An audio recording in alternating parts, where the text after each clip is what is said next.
یہ اس آدمی کا حال ہے کہ جو اسلام میں ہے لیکن نبی کریم صلی اللہ علیہ وسلم کی سنت چھوڑ کے کسی اور طریقے پر چل کر چاہ رہا ہے کہ جنت میں جائے.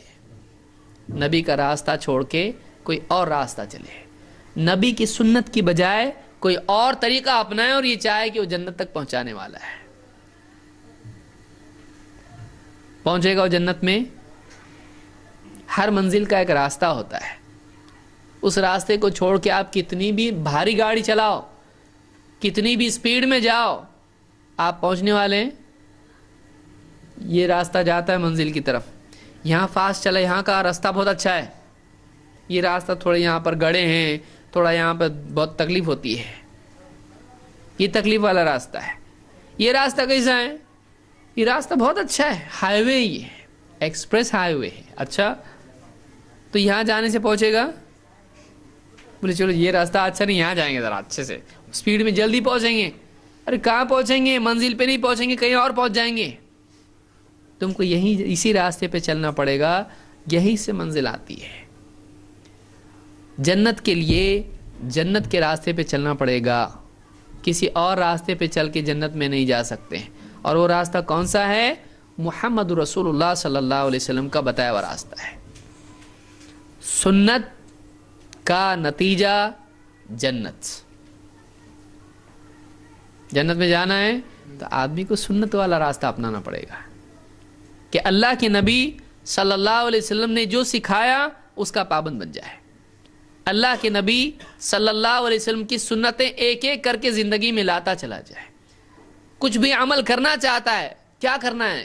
اللہ کو راضی کرنا ہے. اچھا, اللہ کو راضی کرنا ہے, اللہ کو خوش کرنا ہے. اللہ ایک ہی چیز سے خوش ہوتا ہے, وہ اللہ کے نبی صلی اللہ علیہ وسلم کا طریقہ ہے. اور قرآن میں اللہ نے اس کو بیان کیا ہے. اللہ نے قرآن کریم میں فرمایا, قل ان کنتم تحبون اللہ فاتبعونی یحببکم اللہ. اے نبی آپ کہو کہ اگر تم اللہ سے محبت کرتے ہو تو میری اتباع کرو, میری پیروی کرو, میرے پیچھے چلو. اللہ بھی تم سے محبت کرے گا. تو اللہ محبت کرے گا نبی کی اتباع پر, اور کسی چیز پر نہیں. اللہ کو دوسرا پسند ہی نہیں کچھ. اللہ کو اگر پسند ہے تو محمد عربی صلی اللہ علیہ وسلم کا طریقہ پسند ہے.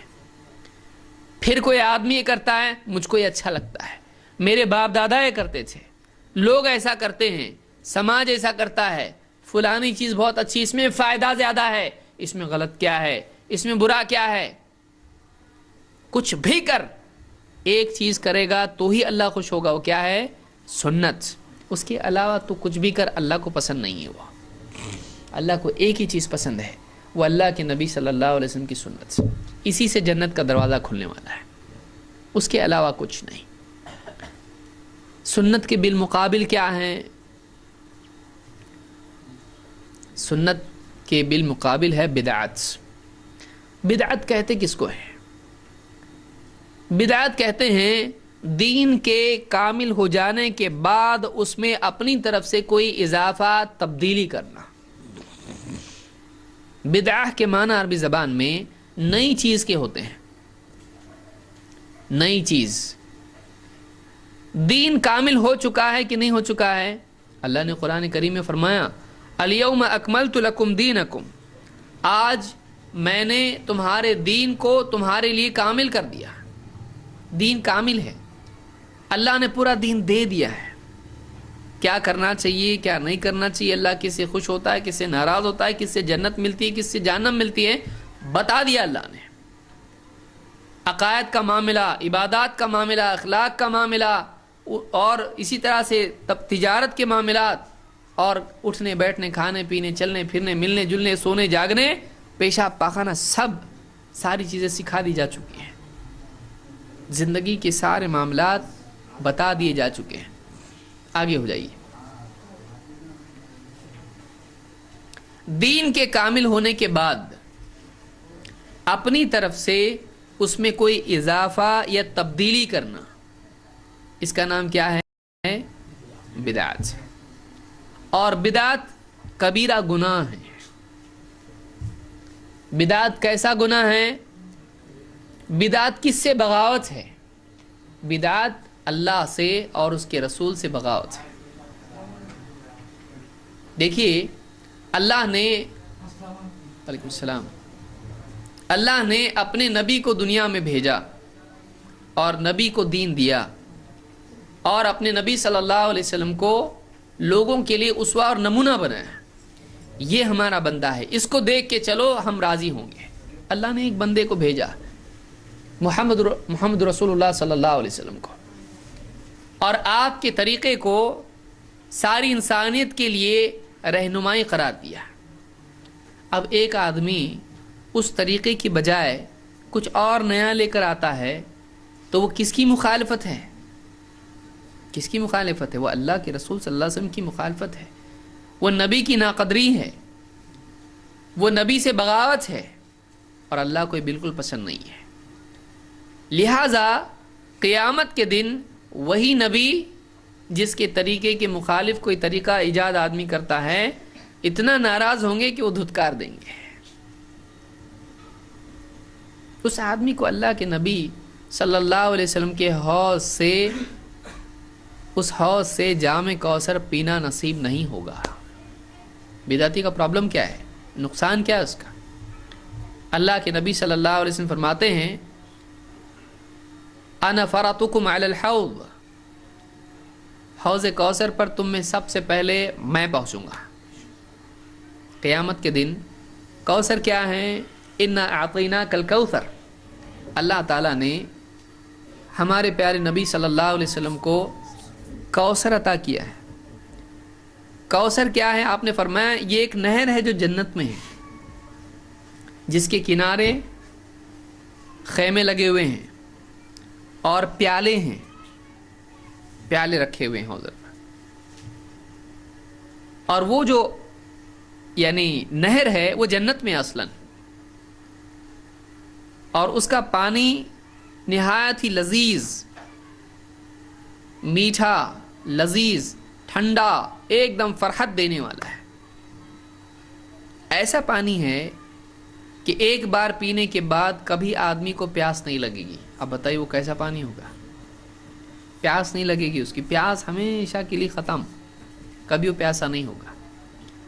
اور وہ جو نہر ہے، اس نہر کا تعلق ہوگا قیامت کے دن اس حوض سے جو اللہ کے نبی صلی اللہ علیہ وسلم کے ہاں ہوگا، جس پر آپ سب سے پہلے پہنچیں گے۔ حشر کا میدان ہے، سورج بالکل قریب آ چکا ہے، اور ایک دم پریشانی کے حالات ہیں، اور اب لوگوں کا جنت جہنم کا فیصلہ ہونے والا ہے، اور بالکل گھبراہٹ کا ماحول ہے، اور اللہ کے نبی صلی اللہ علیہ وسلم وہاں حوض کوثر پر موجود ہیں۔ وہ حوض ایسا ہے کہ بالکل چوکور ہے، بہت دور تک ہے، وہ بہت بڑا ہے وہ، اور اس کے جو منڈیر ہے، اس کی جو حوض کا ہوتا ہے اس طرح سے، جس پر لوگ بیٹھتے بھی ہیں پانی لینے کے لیے، اس پر پیالے رکھے ہوئے۔ کتنے پیالے ہیں؟ آپ فرماتے ہیں کہ آسمان میں جتنے ستارے ہیں اتنے پیالے ہیں اس کے اوپر۔ اس کی زیادہ تفصیل میں نہیں جاؤں گا کیونکہ ہمارا اصل موضوع نہیں ہی ہے، اور بہت لذیذ پانی ہے۔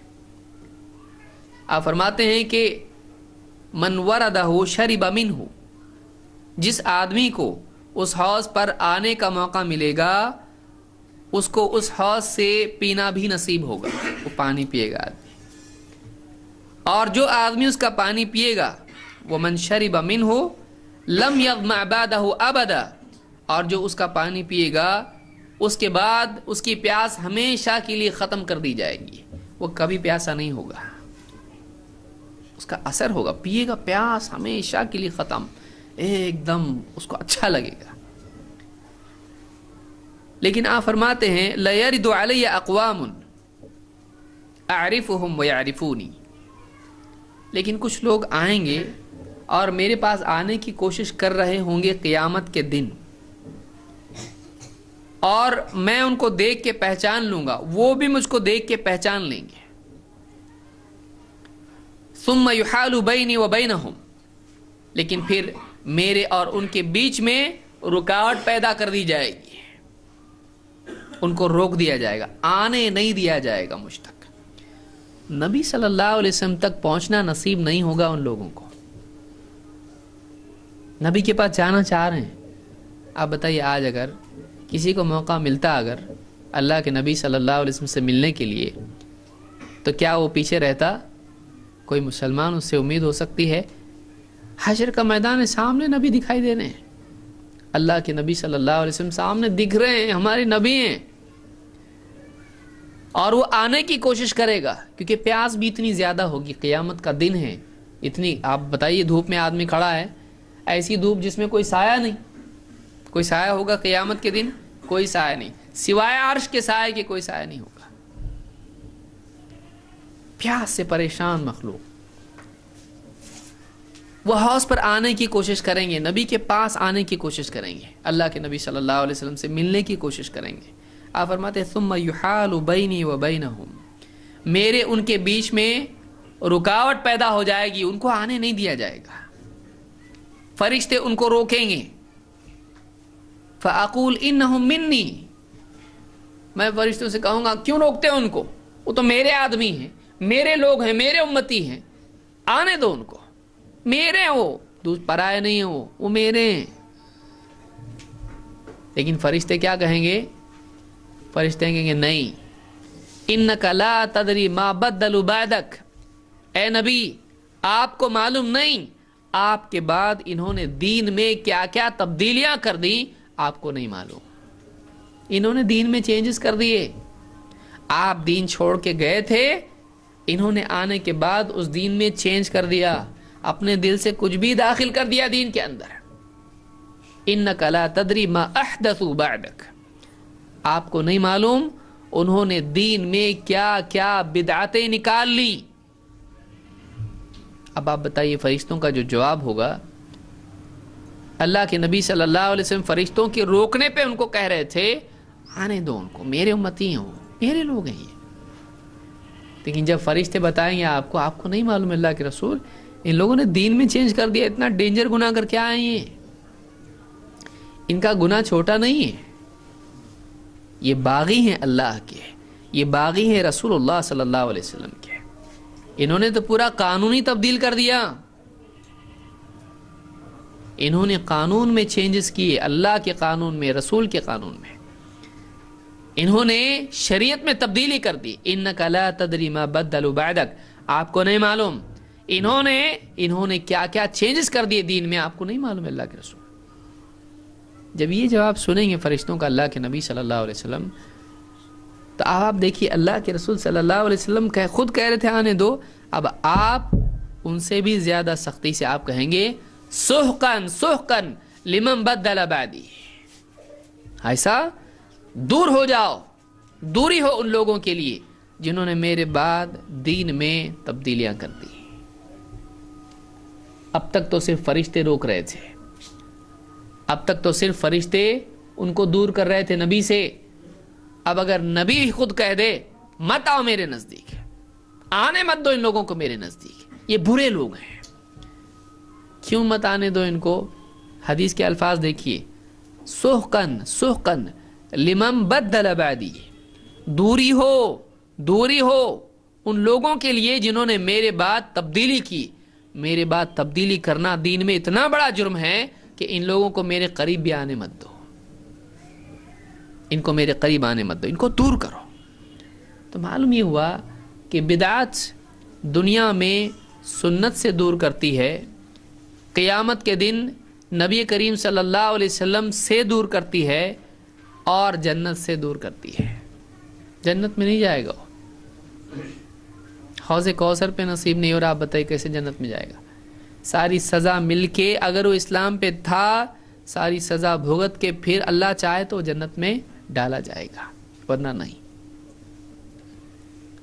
لہذا بدعت چھوٹی چیز نہیں ہے, بدعت چھوٹی چیز نہیں ہے. ایک آدمی ہے وہ چوری کرتا ہے, دھوکہ دیتا ہے, گناہ ہے, گورنمنٹ اس کو, حکومت اس کو, بادشاہ اس کو سزا دیتا ہے, چوری کیا اس کی سزا ہے, یہ اس کی سزا ہے. اب وہ آدمی اپنی طرف سے نقلی نوٹ چھاپتا ہے اور یہ بولتا ہے کہ یہ حکومت کی طرف سے ہے. آپ بتائیے زیادہ سخت ناراض حکومت کس سے ہوتی ہے؟ چوری کرنے والے بہت سارے لوگ چوری کرتے ہیں، لیکن اس آدمی کا گناہ زیادہ بڑا مانا جاتا ہے. کیوں؟ اس لیے کہ اس نے گورنمنٹ سے فراڈ کی کوشش کی ہے. اس نے عام لوگوں سے نہیں، اس نے حکومت سے، بادشاہ سے جھوٹا سکہ یہ چلا رہا ہے، جھوٹی نوٹ یہ چلا رہا ہے. یہ آدمی زیادہ خطرناک مجرم ہے. یہ آدمی باغی مانا جاتا ہے گورنمنٹ کا. آپ بتائیے کوئی آدمی کسی سے پیپر پہ لکھا کے لے لے کچھ بھی غلط باتیں، غلط ہے، وہ گناہ گار ہے وہ. لیکن اپنی طرف سے نقلی بانڈ پیپر آدمی بنائے، کورٹ چھوڑتی اس کو، وہ بڑا گناہ گار ہے. کیوں؟ اس نے تو چیٹنگ پبلک سے نہیں کیا، اس نے چیٹنگ گورنمنٹ سے کیا، اس نے بغاوت کیا ہے. یہ لوگوں کا مجرم نہیں ہے، یہ حکومت کا مجرم ہے. جو آدمی شراب پی رہا ہے، چوری کر رہا ہے، جوا کھیل رہا ہے، یہ گناہ گار ہے، برا ہی ہے. لیکن اس سے بڑا گناہ گار وہ ہے جو اللہ کے دین کو چینج کر دے رہا ہے، جو اللہ کے دین کو چینج کر رہا ہے. جو آدمی نماز کو نہیں جا رہا ہے برا ہے، لیکن جو آدمی مسجد توڑ رہا ہے، جو آدمی مسجد خراب کر رہا ہے، قبلہ بدل رہا ہے. بھائی دو آدمی ہیں، ایک آدمی ہے جو نماز نہیں پڑھ رہا ہے، گناہ گار ہے کہ نہیں ہے، اور دوسرا آدمی وہ ہے جو سب کو بول رہا ہے ادھر مت پڑھو نماز، ادھر پڑھو، دوسری طرف قبلہ ہے. بڑا مجرم کون ہے؟ انفرادی گناہ ہے، اس کا نماز نہیں پڑھنا اس کا اپنا گناہ ہے. لیکن ایک آدمی قبلہ ہی بدل دے رہا ہے، وہ دین میں چینجز کر دے رہا ہے. وہ آدمی اگر نماز پڑھے بھی تب بھی گناہ گار ہے، کیونکہ یہ آدمی دین ہی کو چینج کر رہا ہے، یہ دین کا ڈھانچہ بدل رہا ہے. یہ بڑا مجرم ہے کیونکہ اللہ کی طرف سے بھیجی ہوئی چیز کو چینج کر رہا ہے. یہ بدعت ہے، اور لوگ بدعت کو چھوٹا سمجھتے ہیں، اور شراب اور جوئے کو اور اس کو زنا کو اور چوری کو اس کو بڑا سمجھتے ہیں. بدعت کو چھوٹا سمجھتے ہیں، بدعت کو چھوٹا سمجھتے ہیں. وہ آدمی جو باہر بیٹھ کے مسجد کے باہر کہیں جا کے شراب خانے میں شراب پی رہا ہے وہ برا ہے، لیکن وہ آدمی جو مسجد میں آ کے قبلہ بدل رہا ہے وہ اس سے برا ہے، وہ اس سے برا ہے، اگرچہ وہ مسجد میں نماز پڑھ رہا ہے. تو یہ فرق ہے. لیکن لوگ اس بارے میں سمجھ نہیں پاتے ہیں، یہ کیسا کہ برا، یہ کیسا کہ برا، لوگوں کو سمجھ میں نہیں آتا ہے. کیوں؟ اس لیے کہ لوگ یہ سمجھتے ہیں کہ دین کے نام پہ اگر کچھ کیا جائے تو برا نہیں ہوتا ہے. پرابلم کیا ہے سب سے بڑا؟ لوگ یہ سمجھتے ہیں کہ دین کے نام پہ اگر کچھ کیا جائے وہ برا نہیں ہوتا ہے. تو دین کے نام پر اگر کوئی آدمی ایسا عمل کرتا ہے جو دین میں نہیں ہے تو بھی وہ برا ہے، چاہے وہ دین کے نام پر ہو. ضروری نہیں دین سے جڑ جائے تو اچھا ہی ہوتا ہے. کچھ دین سے جڑنے والی چیز بری بھی ہو سکتی ہے، دین سے جڑنے والی چیز بری بھی ہو سکتی ہے. کیوں؟ اس لیے کہ وہ دین سے جڑی ہے لیکن دین نہیں ہے، دین کے نام پر ہے، یعنی اور بھی زیادہ خطرناک ہے، اور بھی برا ہے. ایسی ہر چیز جو دین کے کامل ہو جانے کے بعد نئی اس میں نکالی جائے یا جو ہے اس میں چینجز کیے جائیں تو اس کو کیا کہتے ہیں؟ اس کو بدعت کہتے ہیں. اور بدعت شراب اور جوا اور چوری اور زنا سے بڑا گناہ ہے. آپ بتائیے شرابیوں کو دھتکاریں گے آپ صلی اللہ علیہ وسلم حوض کوثر سے؟ بلکہ اللہ کے نبی صلی اللہ علیہ وسلم تو کئی گناہ گاروں کی سفارش کریں گے. لیکن یہ کون ہے جس کو دھتکار رہے ہیں خود حوض کوثر سے؟ یہ بدعتی ہے، یہ بدعتی ہے. بدعتی کو خود ہمارے نبی صلی اللہ علیہ وسلم حوض کوثر سے دھتکاریں گے، دور ہو جا، نکل یہاں سے، دور ہو جا. دوری ہو اس کے لیے جس نے میرے بعد دین میں تبدیلی کر دی. چھوٹی چیز نہیں ہے. تو آدمی کی سعادت اس میں ہے جو دین ہے جو کا تو اس پہ عمل کرنا، ایسا بتایا ویسے ہی کرنا. اپنی طرف سے اس میں کوئی ڈیزائن نہیں بنانا، جیسا دیا ویسا کرنا، جیسا دیا ویسے ہی کرنا۔ دین اللہ کا ہے، اللہ کے دین میں کوئی تبدیلی کرنا جائز نہیں ہے۔ اللہ کے دین میں تبدیلی کرنا جائز ہے؟ نہیں جائز ہے۔ آپ کا سفید قمیص ہے، اب آپ نے دھوبی کو دھونے کے لیے دیا،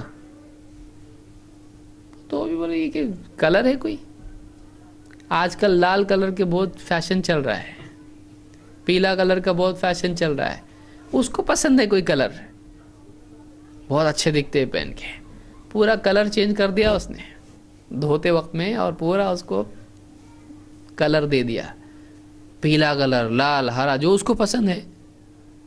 اب بولے کیا ہے، میرا قمیص نہیں ہے یہ، بولے آپ ہی کا ہے، دیکھو اس پیچھے لگے ہوا اسٹیکر، آپ کا نام بھی ہے، یہ تو سفید تھا، میں نے دھونے کے لیے، میں نے اپنے دل سے سوچا تم کو پسند آئے گا، یہ چلے گا، لیں گے آپ؟ میرے کو آپ کا پہلا جملہ کیا ہوگا؟ یہ مجھ کو نہیں چاہیے، مجھ کو میرا قمیص چاہیے جیسا تھا ویسا۔ آپ اپنے قمیص کے بارے میں اتنے زیادہ سینسٹیو ہو، آپ کا قمیص چینج کر کے اگر کوئی کلر دے، آپ نہیں لینے کے لیے تیار نہیں ہے اس کو۔ آپ اللہ کے دین میں چینج کر کے چاہتے ہو کہ اللہ اس کو قبول کرے؟ آپ کے شرٹ سے زیادہ گیا گزرا اللہ کا دین ہے۔ آپ سوچئے کہ ہم اللہ کے دین میں تبدیلی کریں، نماز میں اپنی طرف سے تبدیلی کر لیں، روزے میں اپنی طرف سے تبدیلی کر لیں، قرآن کی تلاوت میں تبدیلی کر لیں، اپنے دل سے کچھ بھی نکالیں اور یہ کہیں گے اللہ دین تیرا لے، جنت میں ڈال ہم کو۔ اللہ ڈالیں گا ہم کو جنت میں؟ کیسا ڈالے گا اللہ جنت میں؟ اللہ نے جو دین دیا ہے اللہ کو وہ چاہیے، دوسرا نہیں چاہیے۔ تو بدعت آدمی کے عمل کو برباد کر دیتی ہے۔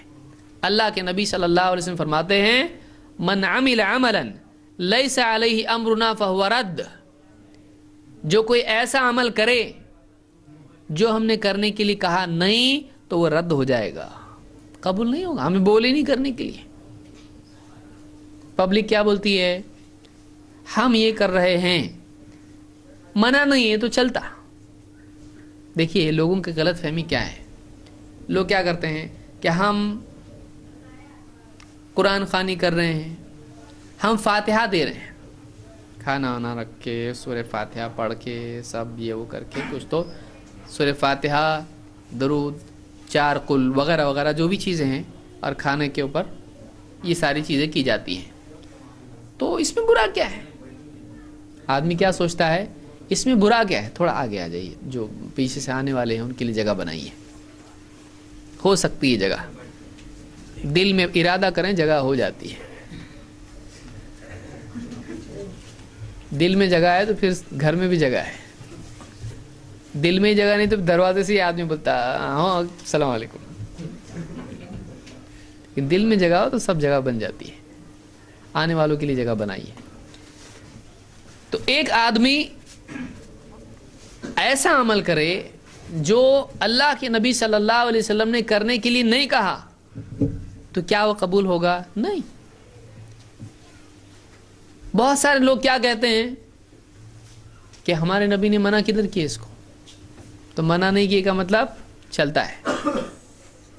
وہ الٹا ہم سے پوچھتے ہیں کہ آپ بتاؤ فاتحہ منع کدھر ہے؟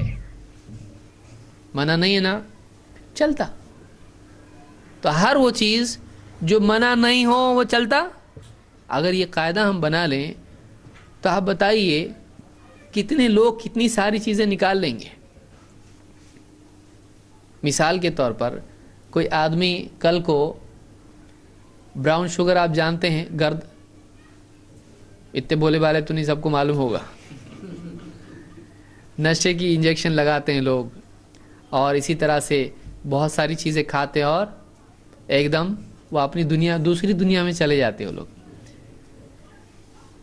کیا قرآن و حدیث میں ہے کہ یہ منع ہے؟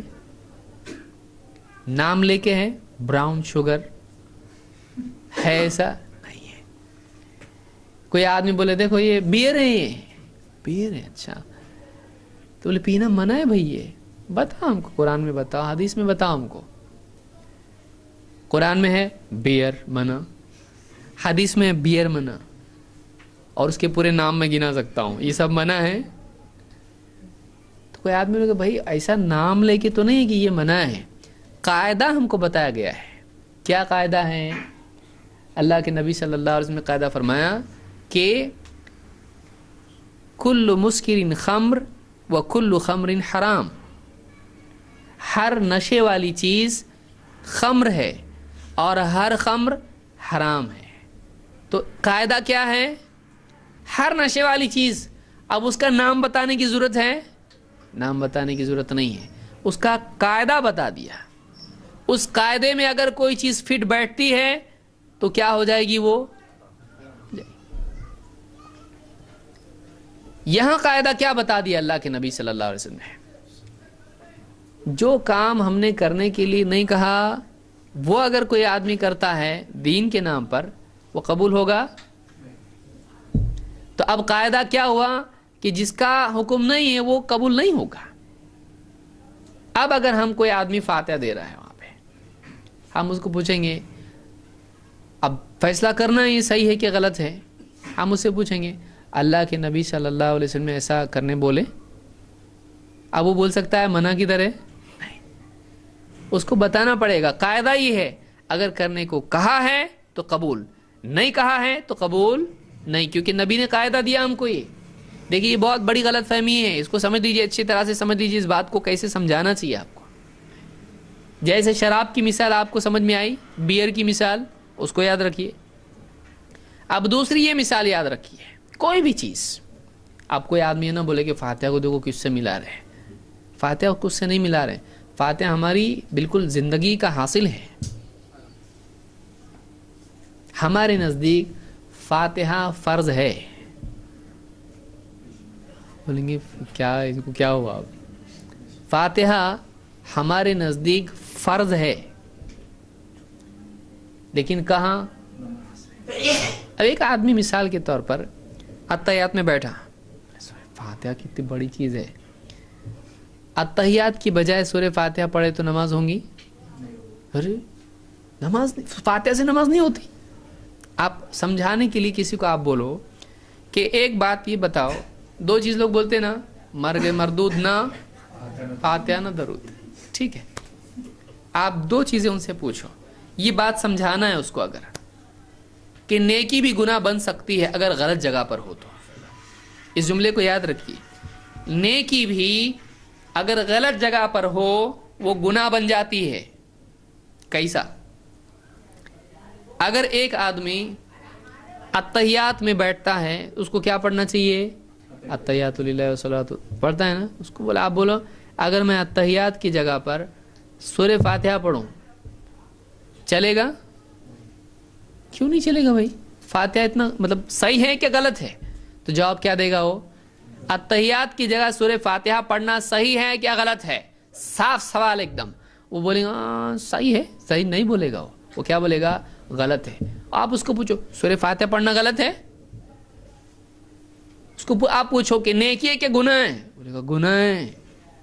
آپ بولو سورہ فاتحہ پڑھنا گناہ ہے؟ آپ بتاؤ نماز ہوگی کہ نہیں ہوگی ایسا کرنے سے؟ نہیں ہوگی. سورہ فاتحہ سے نماز نہیں ہوتی؟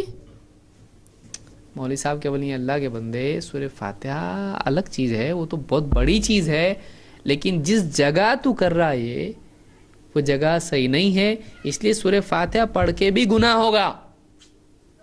سورہ فاتحہ پڑھ کے بھی کیا ہوگا؟ گناہ ہوگا. سورہ فاتحہ نیکی، ارے گناہ کیسا ہوگا؟ نیکی ہے نا، وہ نیکی ہے، لیکن تو جو طریقے سے کر رہا اس کو کیا ہے؟ گناہ ہے، کیونکہ یہ جگہ اس کی ہے نہیں ہے.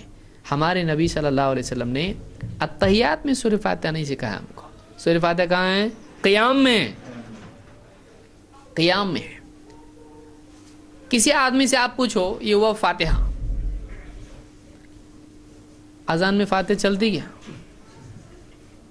کوئی آدمی یہ کرے اذان کی جگہ سورہ فاتحہ شروع کرے، الحمدللہ رب العالمین شروع کر دے اذان میں، پبلک پوری جمع ہو جائیں گی اس کے طرف. کیا لگایا تو؟ کیا کر رہا بابا؟ کہاں کا ہے تو؟ پہلے تو پوچھیں گے اس کو. بہت شوق ہے میرے کو اذان دینے کا، میں سوچا دے دوں. اب میں سوچا کہ اذان کے الفاظ تو قرآن میں ہے نہیں، اور قرآن میں کیا ہے؟ سورہ فاتحہ ہے، تو قرآن بڑا کہ غیر قرآن بڑا؟ قرآن بڑا، تو میں نے سورہ فاتحہ پڑھا۔ قرآن میں تو اذان کے الفاظ نہیں ہیں، سورہ فاتحہ ہے، تو بھاری تو اللہ نے قرآن ہے نا، سب سے بڑا قرآن ہے۔ میں نے بولا چلو، اور فاتحہ ویسے بھی تو فاتحہ فاتحہ ہے، لوگ کیا بولیں گے؟ اذان اس کو واپس دینے لگائیں گے کہ نہیں دینے لگائیں گے؟ اذان نہیں ہوئی اس کی، صحیح نہیں ہے۔ یہ صحیح کہ غلط ہے؟ وہ لوگ بولیں گے غلط ہے، غلط ہے یہ۔ کیوں؟ سورہ فاتحہ غلط ہے، اور وہ آدمی بولے سورہ فاتحہ کی وجہ سے مار کھایا میں، سورہ فاتحہ کی وجہ سے ڈانٹ ڈپٹ اس کی اور پٹائی ہوئی اس کی۔ کیوں؟ سورہ فاتحہ کو اس نے صحیح جگہ نہیں پڑھا، اس کی جگہ یہ نہیں ہے، اس کی جگہ یہ نہیں ہے، اس کی جگہ الگ ہے، وہاں جہاں پڑھنا چاہیے وہاں پڑھنا چاہیے اس نے۔ درود ہے، اب جہاں سورہ فاتحہ پڑھنا چاہیے تھا وہاں پہ کیا پڑھنا شروع کیا اس نے؟ ایک آدمی نے، امام صاحب اللہ اکبر، مغرب کی نماز، فجر کی نماز، عشاء کی نماز، اور امام صاحب نے شروع کیے اللہم صلی علی محمد وعلی آل محمد کما صلیت علی ابراہیم الی آخرہ۔ پبلک کیا بولیں گی؟ کیا ہے، کیا کر رہے؟ پبلک شروع کریں گی پیچھے سے اللہ اکبر اللہ اکبر، حالانکہ اللہ اکبر نہیں ہے، کیا بولنا چاہیے؟ سبحان اللہ۔ پبلک آج کل یہی بولتی ہے سب طرف، صحیح سنت اس میں کیا ہے؟ طریقہ سبحان اللہ ہے۔ پبلک پیچھے سے اس کو یاد دلائے گی کہ نہیں دلائے گی؟ امام بولے میں تو پڑھوں گا، رکو سجدے سب، کئی تو نماز میں سے کھڑے ہو جائیں گے، ایسے کیا کر رہا ہے؟ نہیں چیز کہاں سے لائے امام صاحب؟ طبیعت تو ٹھیک نہیں آج، نماز کے بعد سب کیوں نہیں امام صاحب نماز نہیں ہوئی؟ کیوں نہیں ہوئی؟ سورہ فاتحہ کی جگہ کیا پڑھے تم؟ درود پڑھے۔ صحیح ہے یہ؟ غلط ہے۔ ایسا کوئی کرے، کوئی کرتا نہیں ہے، جاہل گنا جائے گا۔ کیوں؟ اس لیے کہ یہ جگہ اس کی نہیں ہے۔ منع ہے سورہ فاتحہ کی جگہ درود پڑھنا؟ آپ اس سے پوچھئے منع ہے کہ درود پڑھنا؟ بولیں گے منع نہیں، پر ایسا تو ہے ہی نہیں، ایسا ہم نے کبھی سنے نہیں۔ کتنے بڈھے لوگوں کو پکڑ کے لائیں گے جو نماز کو نہیں آتے، چاچا کبھی تم نے دیکھے کیا ایسا؟ ارے میں کبھی دیکھا نہیں، میری عمر 100 سال کی ہوئی، 100 سال میں کبھی دیکھا نہیں۔ کہاں سے لائے امام کو؟ نکالو اس کو۔ کیوں نکالو اس کو؟ کیا گناہ ہے بیچارے کا؟ اس نے درود پڑھا کر کے نکالے اس کو۔ درود پڑھنا گناہ ہے؟ درود پڑھنا گناہ نہیں ہے، سورہ فاتحہ کی جگہ درود پڑھنا گناہ ہے۔ ٹھیک ہے میں سورہ فاتحہ اس کے بعد پڑھتا، پہلے درود پڑھتا زور سے، چلیں گا؟ وہ بھی نہیں چلیں گا۔ اب تو پڑھ رہا ہے نا سورہ فاتحہ برابر، اس کے پہلے زور سے درود پڑھ رہا، نہیں چلتا۔ درود کی جگہ اتحیات ہے، یہ نہیں ہے۔ کتنا آسانی سے سمجھ میں آتا، باقی جگہ کیوں نہیں آتا؟ بلکہ آپ دیکھیے بہت سارے ہمارے حنفی بھائی، ان کو علماء کی طرف سے فتویٰ کیا ہے؟ اتحیات میں بیٹھا ہوا ہے، پہلے اتحیات میں، ظہر میں، عصر میں، یا جو بھی نماز ہے، آپ اس کو کیا بولتے ہیں؟ پہلے اتحیات میں جو 2 رکعتوں کے بعد ہوتا ہے، شروع میں کیا پڑھتا ہو؟ اتحیات للہ والصلاۃ، ہو گیا؟ ہونے کے بعد میں اس کے بعد اگر فتویٰ کیسا دیتے ہیں؟ تو نے اگر اللہم صلی علی محمد پڑھا تو تیرے سے غلطی ہو گئی، کیا کرنا پڑے گا تجھ کو؟ سجدہ سہو کرنا پڑے گا۔ سجدہ سہو کا مطلب کیا؟ غلطی کا سجدہ۔ اچھا، مطلب اللہم صلی علی محمد بولنا غلطی ہے؟ وہ غلطی نہیں ہے، یہاں غلطی ہے ان کے حساب سے، ہمارے حساب سے تو وہ بھی نہیں ہے۔ ہمارے حساب سے پہلے اتحیات میں بھی آدمی درود پڑھنا چاہیے، بہتر ہے۔ پڑھ لیا تو بہت اچھی بات ہے، نہیں پڑھا تو بھی نماز ہوتی ہے۔ تو اب اس سے پوچھیے، آپ کوئی بھی آدمی جو آپ کو بولتا ہے، اس سے آپ کہو، وہ جو بولتا ہے آپ سے پوچھتا ہے سورہ فاتحہ پڑھنا، قرآن پڑھنا غلط کیا؟ ٹھیک ہے، ایک بات میں آپ سے پوچھتا ہے، اب آپ جواب دو، اس کو آپ بولو، آپ اس کو بولو بھائی امام صاحب سے جا کے پوچھ، اگر میں نے پہلے اتحیات میں اللہم صلی علی محمد بولا اتحیات کے بعد، یہ میری غلطی گنی جائے گی کہ نہیں؟ جائز ہے کہ نہیں؟ صحیح ہے کہ غلط؟ امام صاحب جواب کیا دینا چاہیے؟ یہی جواب دیں گے، وہ ان کے نزدیک یہی ہے کہ یہ تیری غلطی ہے، اگر سجدہ سہو نہیں کیا تو تیری نماز نہیں ہوگی۔ کس وجہ سے نماز نہیں ہو رہی؟ درود پڑھنے سے نماز نہیں ہو رہی؟ درود پڑھنا غلطی ہے. امام کیا بتائے گا؟ اس جگہ یہ نہیں ہے، حالانکہ ہے وہاں پہ، اور اس جگہ درود نہیں پڑھنا چاہیے، لہذا تیری نماز نہیں ہوئی ہے. تو ان کے نزدیک اب اس سے اگر پوچھا جائے کیا، اب سوال دیکھیے کیا ہے، دوسرا سوال، اگر وہ بولتا ہے اس جگہ نہیں پڑھنا چاہیے، آپ اس سے سوال پوچھئے. آپ بول رہے تھے میرے کو اس دن یہ فاتحہ دینا منع کدھر ہے، میں اب آپ سے پوچھتا ہوں کیا پہلے اتحیات میں درود پڑھنے سے اللہ کے نبی صلی اللہ علیہ وسلم نے منع کیے؟ اللہ نے منع کیا، نبی صلی اللہ علیہ وسلم نے منع کیے؟ منع ہے یہ نہیں. پھر کیسا بولے آپ غلطی ہوئی؟ کس نے بولا آپ کو غلطی ہوئی؟ آپ وہاں فاتحہ دینے کے وقت میں آپ وہاں پکڑ لیے مجھ کو، منع کدھر ہے؟ اب میں آپ کو یہاں پوچھ رہا ہوں کہ یہ منع کدھر ہے؟ منع نہیں، لیکن لوگ، ہم تو ایسا سنتے آئے. اچھا آپ سنتے آئے کو دلیل بنائے ہوئے ہیں، ہم نے کبھی دیکھے نہیں کو دلیل بنائے ہوئے ہیں، ہم کو ایسے ہی سکھایا اس کو دلیل بنائے. آپ کے لیے نبی دلیل نہیں، آپ کے لیے کون دلیل ہے؟ فاتحہ میں آپ کو چل جاتا اور درود میں آپ کو نہیں چلتا. نماز میں سورہ فاتحہ امام کے پیچھے پڑھتے آپ نہیں؟ کیوں نہیں پڑھتے بھائی آپ؟ تو آپ تو فاتحہ نہیں پڑھ رہے. امام صاحب پڑھ رہے نا، وہ سننے کا، اس کے ساتھ ہم بھی کیسا پڑھنے کا. اچھا پھر باقی کی 2 رکعت میں پڑھ رہے امام صاحب، سن رہے کیا تم؟ وہاں تو نہیں سن رہے، پھر کیوں نہیں پڑھ رہے؟ وہاں کیا کر رہے؟ چپ کھڑے ہوئے ہیں، کچھ بھی نہیں، کچھ نہیں کرنے کا، خالی کھڑے ہو کے سوچنے کا. یہ کوئی عبادت ہے؟ خاموش کھڑے رہنا، کچھ نہیں پڑھنا، عبادت کیسے ہے؟ کیا دلیل ہے اس کی؟ حالانکہ صحابی غالباً جابر رضی اللہ تعالیٰ کہتے ہیں، ابن ماجہ کی روایت ہے کہ ہم ظہر اور عصر میں اللہ کے نبی صلی اللہ علیہ وسلم کے پیچھے پہلی 2 رکعتوں میں سورہ فاتحہ اور سورہ پڑھتے تھے، اور بعد کی 2 رکعتوں میں صرف سورہ فاتحہ پڑھتے تھے. پہلی 2 رکعتوں میں ظہر اور عصر میں سورہ فاتحہ اور سورت، اور بعد کی 2 رکعتوں میں صرف سورہ فاتحہ پڑھتے تھے. تو پڑھتے تھے وہ لوگ، تم کیوں نہیں پڑھ رہے بھائی؟ منع ہے پڑھنا؟ نہیں، پڑھنا منع نہیں ہے. تو یہاں بنیادی بات یہ ہے کہ لوگوں کو واقعی بدعت معلوم نہیں ہے، اور اگر کوئی آدمی اس کو منع کیا جائے بھائی مت کرو ایسا، تو فوراً اس کے پاس کیا کیا سوالات ہوتے ہیں؟ پہلے یہ بتاؤ کہ منع کدھر ہے؟ منع نہیں ہے نا، جو منع نہیں ہے وہ صحیح ہے. حالانکہ کئی جگہوں پر وہ خود اس اصول کو اپنا لیتا ہے. تو ہمارے بارے میں کہا جاتا ہے مرگ مردود، نہ فاتحہ نہ درود. ہم سورہ فاتحہ پڑھتے ہیں نماز میں اس کی جگہ پر. ہمارے ہاں سورہ فاتحہ کے بغیر نماز ہی نہیں ہوتی ہے. آپ کے یہاں ہوتی ہے؟ ہوتی، مقتدی کی ہو جاتی. 2، ہمارے ہاں بغیر درود کے نماز نہیں ہوتی، درود لازم ہے. ہاں دوسرے اتحیات میں لازم ہے، اور پہلے میں اتحیات پہ اٹھنے کا ثبوت بھی ہے، تشہد کے بعد اٹھنے کا ثبوت اللہ کے نبی صلی اللہ علیہ وسلم سے ہے. بہرحال یہ تفصیلی مسئلہ ہے. تو اس میں اب بلکہ دونوں میں پڑھنا ہمارے نزدیک بہتر ہے، لیکن ان کے نزدیک جو ہم کو کہہ رہے ہیں کہ مردود ہیں، یہ درود نہیں پڑھتے ہیں، ان کے نزدیک پہلے اتحیات میں درود پڑھنا غلطی ہے. تو ان لوگوں کو جب پوچھا جائے تو جواب کیا ہوتا ہے؟ درود اچھا ہے پر یہاں غلط ہے. اب سمجھ میں برابر آ رہا ہے. لیکن ہم جب کہہ رہے تھے بھائی فاتحہ، سورہ فاتحہ برا نہیں ہے، لیکن سورہ فاتحہ کا ایسا پڑھنا غلط ہے، کیونکہ ہمارے نبی صلی اللہ علیہ وسلم نے سورہ فاتحہ کھانا بنائے، دیگ بنائے، اور اس کے لیے سورہ فاتحہ اور پھر 4 قل اور درود آگے پیچھے 7 بار، اس طرح سے ہمارے نبی صلی اللہ علیہ وسلم نے نہیں کیا تھا. تو آپ صلی اللہ علیہ وسلم کیا بتلایا؟ من عمل عملا لیس علیہ امرنا فہو رد.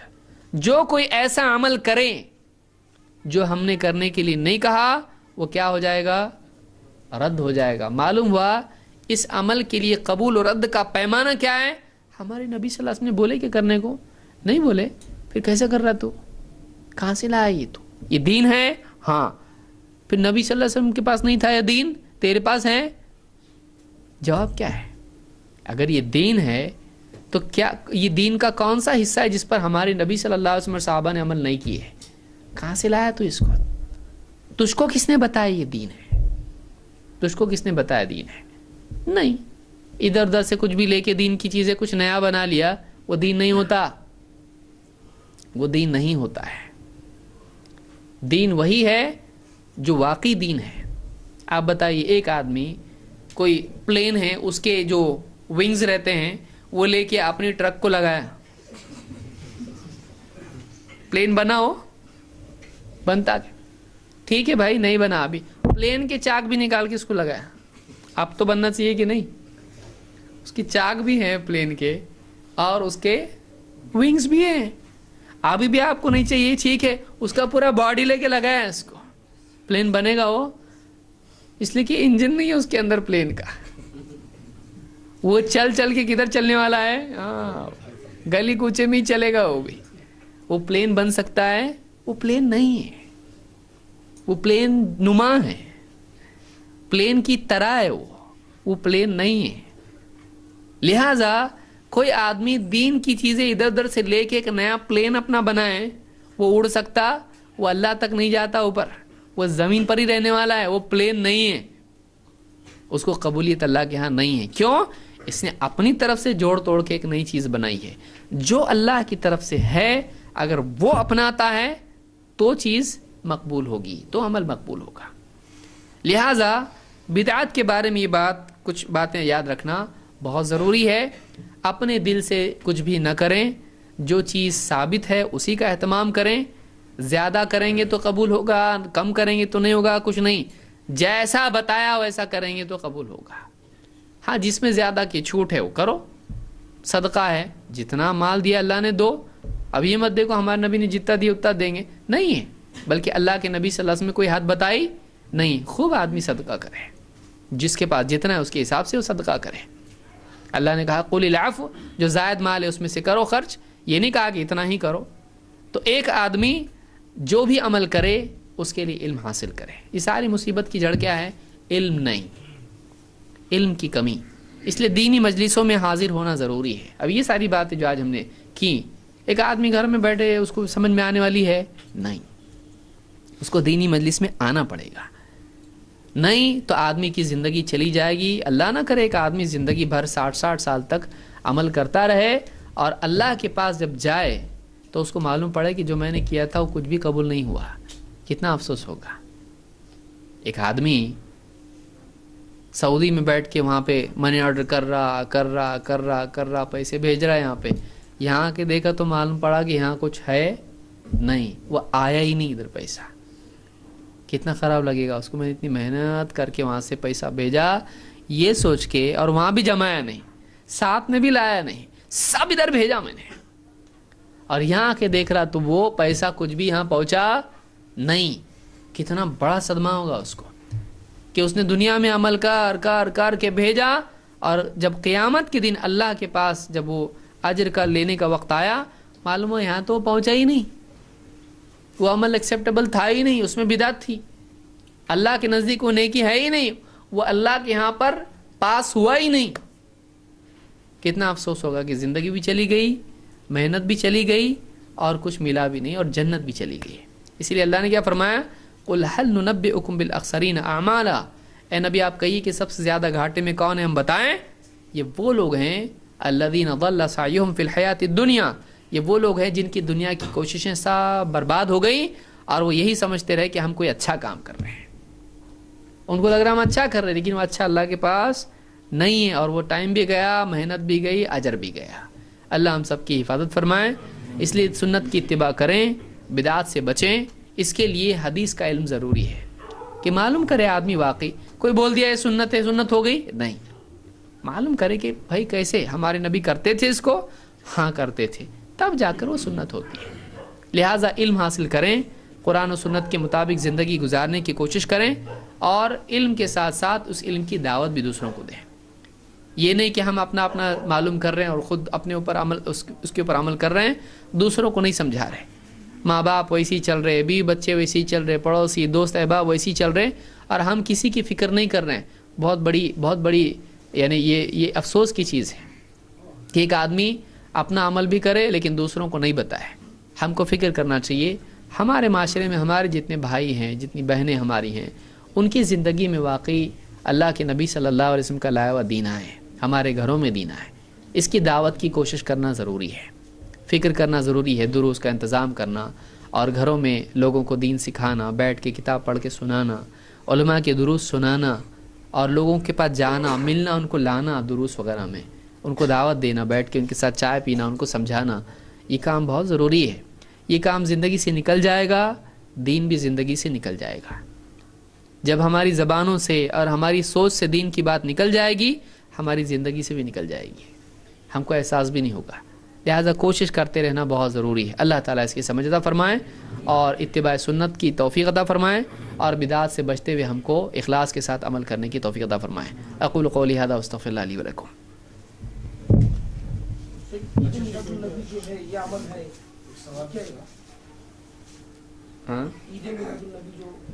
دیکھیے اللہ کے نبی صلی اللہ علیہ وسلم کا دنیا میں آنا یہ مومن کے لیے بہت ہی سعادت کی چیز ہے اور سارے عالم کے لیے یہ خیر ہے. لیکن اس دن کو منانا اللہ کے نبی صلی اللہ علیہ وسلم سے اور صحابہ سے ثابت نہیں ہے. ہم کو خوشی نہیں ہوتی، ہم کو خوشی ہوتی ہے.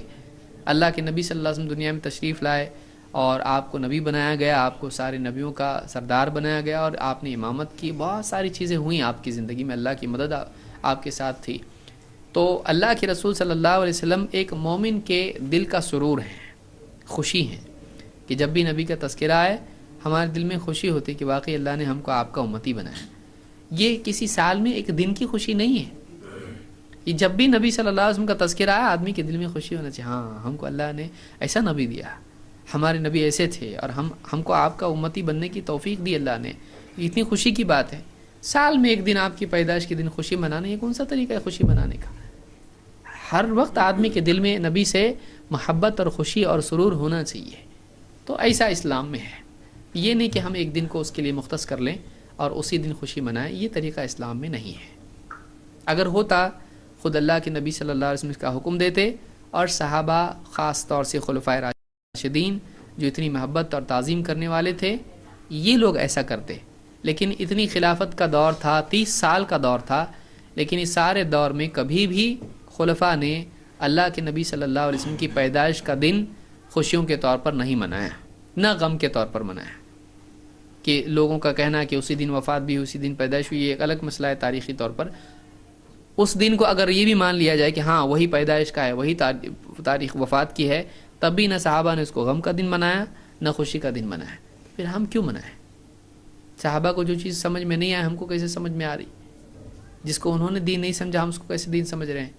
اس کو ایمان کا تقاضا سمجھ رہے ہیں. اب ان کی ایمان کا تقاضا نہیں تھا یہ، تو صحابہ نے نہیں کیا اس لیے ہم بھی اس کو نہیں کرتے ہیں.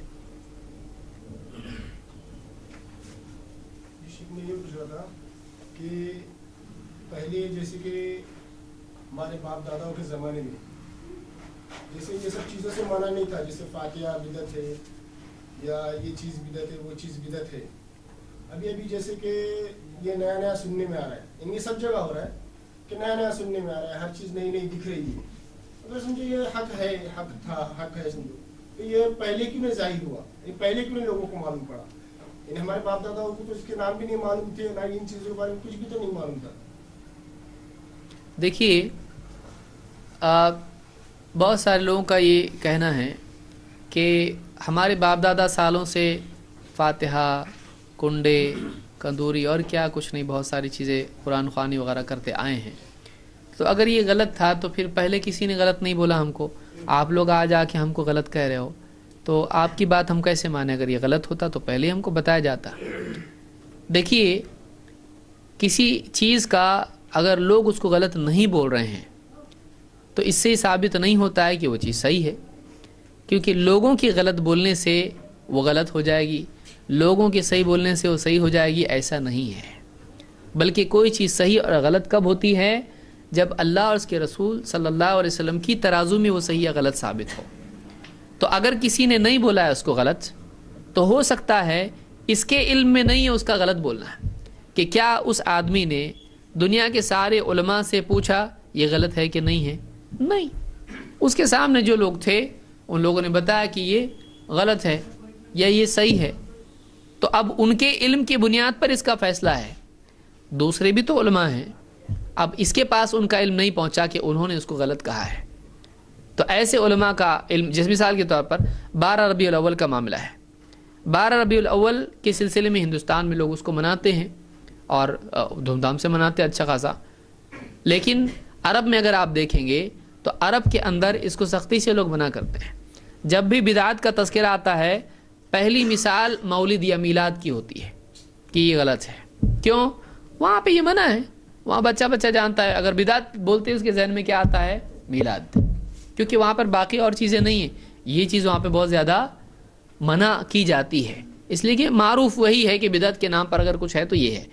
تو اب ایک آدمی کہے گا کہ ہمارے یہاں تو یہ منع ہے، یہاں کیسا کرتے لوگ؟ یہاں والا کہے گا کہ یہاں تو کرتے، وہاں کیسا منع ہے؟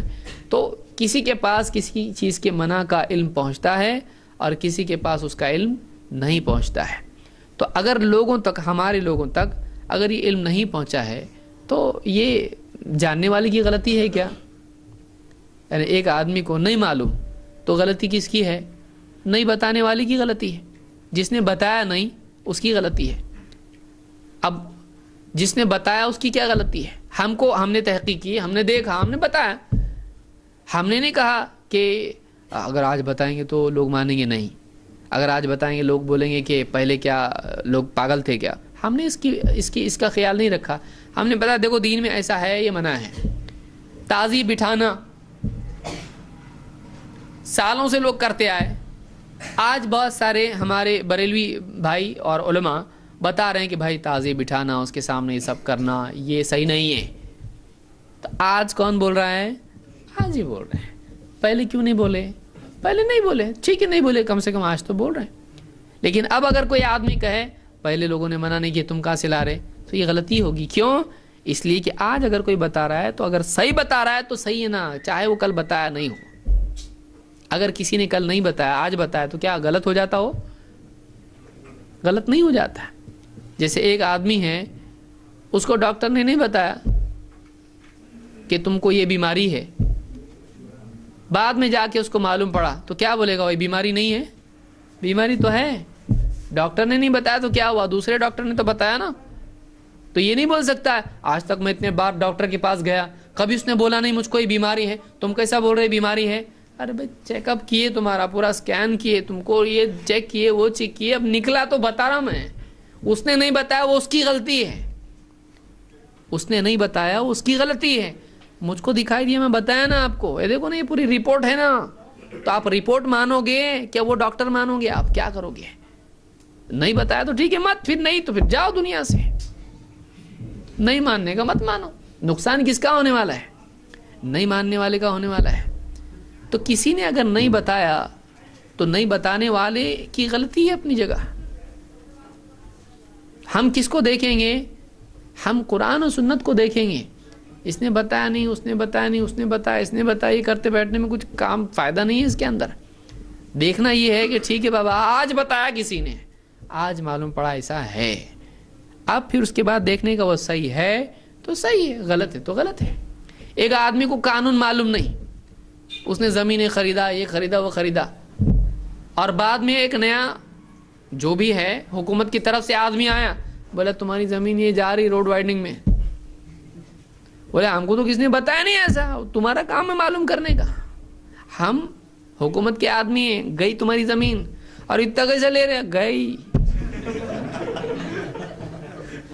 گئی وہ، اور بولا ہم کو تو کس نے بتایا نہیں، اس سے پوچھا میں نے، اس سے پوچھا، تو ان کو جا کے مانگو ابھی زمین اپنی. اس نے نہیں بتایا، ہماری غلطی ہے کیا؟ ہماری غلطی نہیں ہے، تمہارا کام تھا معلوم کرنے کا. کس سے پوچھے تم نے؟ اور میرے چاچا سے پوچھا میں نے، میرے دادا اتنے بڑے ان سے پوچھا میں نے، وہ فلاں سے پوچھا میں نے. تم کو اس سے پوچھنے کی کیا ضرورت تھی؟ تم قاعدے والے سے جا کے پوچھتے، وہ تم کو پتا تھا. تم نے قاعدے والے سے پوچھے نہیں. چاچا نانا کون ہے تمہارے؟ ان سے پوچھ کے نہیں چلتا. قاعدہ کیا ہے؟ قال اللہ قال رسول اللہ. اس لیے ہم کیوں بول رہے ہیں؟ ہم بولے قاعدہ، نام لینے کا نبی کا اور پوچھنے کا دوسرے سے. کس کی نام کائے کو لے رہے؟ پھر نام لے رہے نا نبی کا، نبی سے چیک کرو. نہیں چھوڑیں گے نبی کا دامن نہیں چھوڑیں گے تو مت چھوڑو. نبی کی بات کیوں چھوڑ رہے ہیں؟ پوچھو، معلوم کرو. آدمی کا ایمان یہ اس کو ایسا ہونا چاہیے. ٹھیک ہے بابا، میرے چاچا بھی بولے، میرے نانا دادا صاحب بولے، ٹھیک ہے، میرے کو یہ بتا ہمارے نبی کیا بولے. کیا ایمان نہیں ہے؟ کیوں نہیں؟ وہ نبی کے بارے میں کیوں معلوم نہیں کر رہا؟ نبی نے نہیں کرے تو کیا ہوا؟ چاچا تو کر رہے، نانا تو کر رہے، دادا تو کر رہے، فلاں مولوی صاحب کر رہے. یہ کوئی دلیل ہے؟ یہ کوئی بات ہے؟ کیا تو محبت کا حق ادا کیا نبی صلی اللہ علیہ وسلم سے؟ تو انہیں پہلے پوچھنا چاہیے. وہ سب کا چھوڑو، پہلے بتاؤ ہمارے نبی صلی اللہ علیہ وسلم نے کیا کیا ہے، کیا بتایا ہم کو. یہ نبی صلی اللہ علیہ وسلم پر ایمان کا تقاضا ہے. پہلے نبی، یہ بھی وہ بھی نبی نہیں، پہلے نبی. تو ہم یہ کہتے ہیں کہ اگر کوئی آدمی کہتا ہے ہم کو آج تک تو کسی نے بتایا نہیں، تو پکڑو اس کو، کیوں بتایا نہیں. یہ نہیں کہ نہیں بتایا تو ہم غلط بتا رہے، ہم پراوے کے ساتھ بتا رہے، ہم پروف کے ساتھ بتا رہے، ہم قاعدے کے ساتھ بتا رہے. ہم کو پکڑو مت، یہ دیکھو، یہ پکڑو، یہ دلیل ہے. دلیل کے آگے سب فیل ہے.